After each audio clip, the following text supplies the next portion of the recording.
Assalamualaikum warahmatullahi wabarakatuh. Halo, apa kabar anak-anakku? Semoga tetap sehat ya. Bagaimana nih untuk kelas 11? Ibu perkenalkan dulu sebentar materi yang akan dibahas pada KD yang pertama. Nah, KD yang pertama yang kita bahas adalah tentang persamaan trigonometri. Sebelum kita bahas tentang persamaan trigonometri, kita akan bahas dulu materi prasyarat kelas 10 tentang trigonometri. Kalian masih ingat kan materi-materi apa saja yang terkandung dalam trigonometri? Baiklah, sebelum kita ke persamaan trigonometri, ini ada beberapa materi yang harus kalian ingat kembali.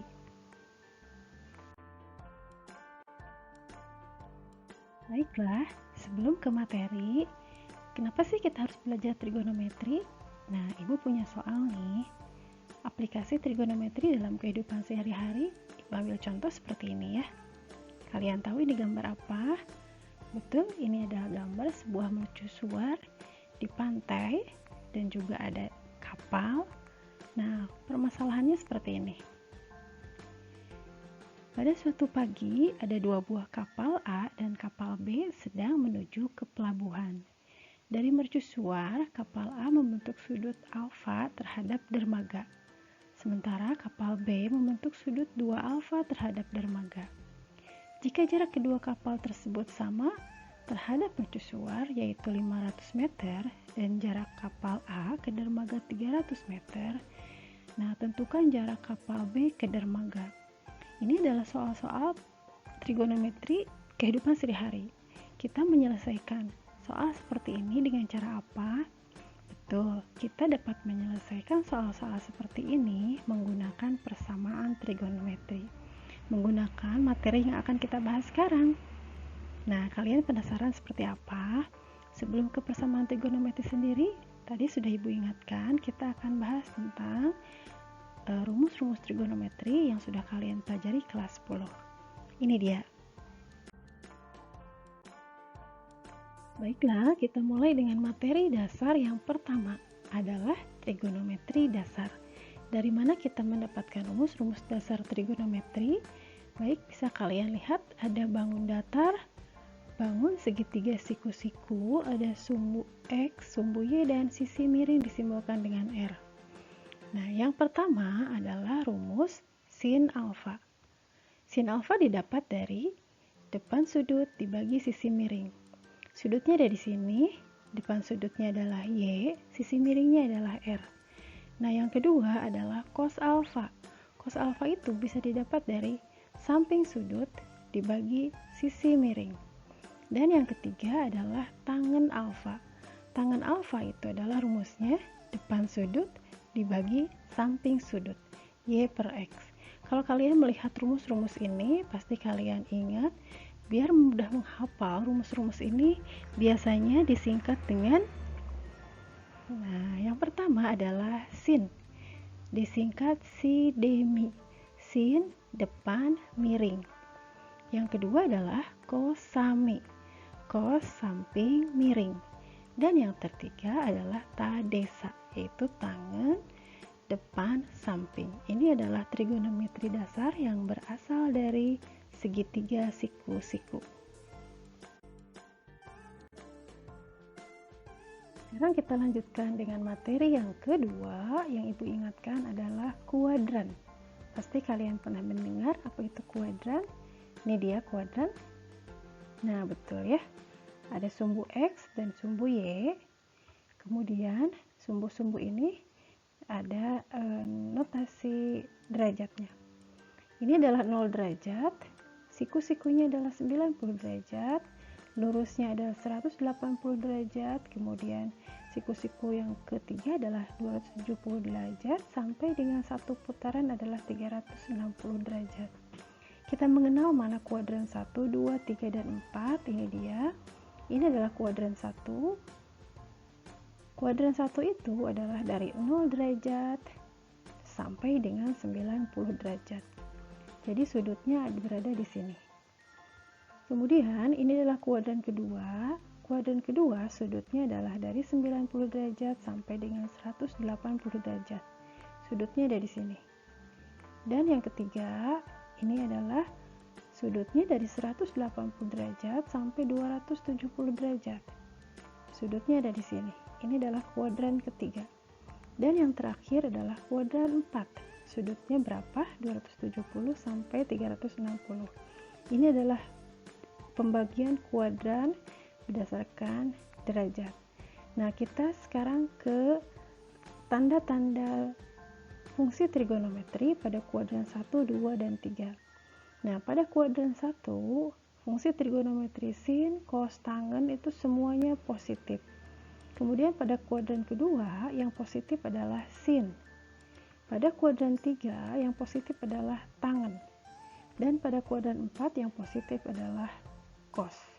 Selainnya itu adalah negatif. Nah, untuk memudahkan mengingat rumus-rumus ini, kita ingat menggunakan jembatan keledai. Ini sudut dari 0 sampai dengan 90 ada di kuadran 1, semuanya positif. Kedua, kuadran kedua yang positif adalah sin dikat. Ketiga adalah tangan yang positif, tangannya. Dan yang terakhir adalah cos, kosong. Jadi kalau kita buat dalam kalimat untuk memudahkan pengingat adalah semua sindikat tangannya kosong. Semua tandanya positif, sin untuk kuadran kedua, tang untuk kuadran ketiga, dan cos kuadran keempat. Ini adalah kuadran. Nah, kita tuliskan ya. Yang perlu kita ingat pula adalah nilai-nilai fungsi trigonometri.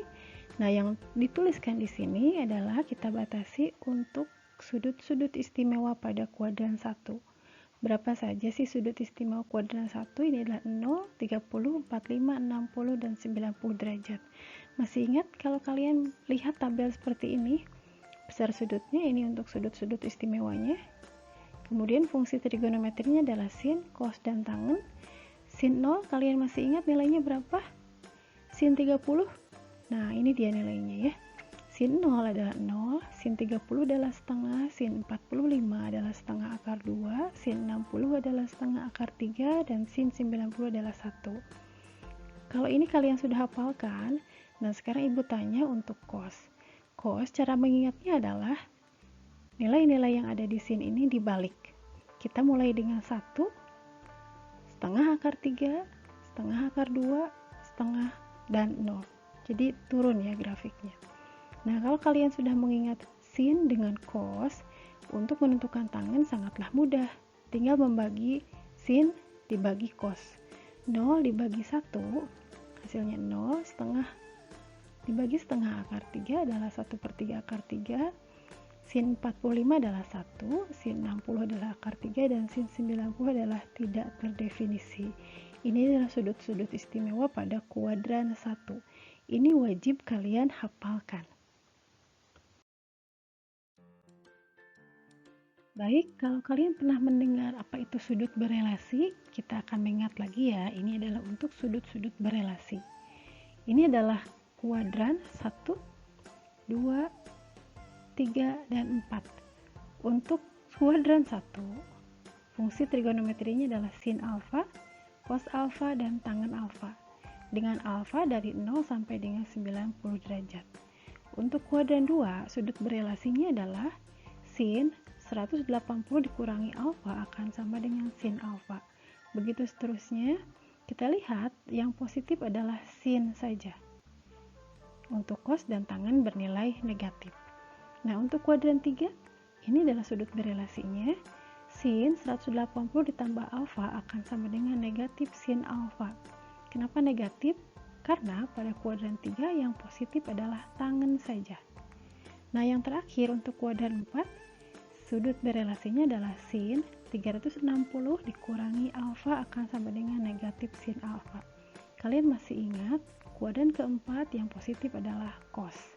Ini untuk sudut berelasi kuadran 2, kuadran 3, dan kuadran 4. Baik, untuk sekarang negatif sudutnya kita anggap di kuadran keempat. Nah, sin negatif alfa sama dengan negatif sin alfa.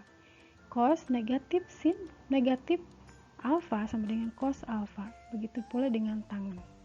Nah, sekarang kalau misalnya sudutnya lebih dari 360 derajat, lebih dari satu putaran. Nah, ini adalah sudut berelasinya. Ibu ambil contoh ya. Sin K dikali 360 derajat ditambah alfa akan sama dengan sin alfa. K di sini adalah putaran. Apakah satu putaran, dua putaran, atau tiga putaran, dan seterusnya. Ini adalah untuk sudut-sudut berelasi.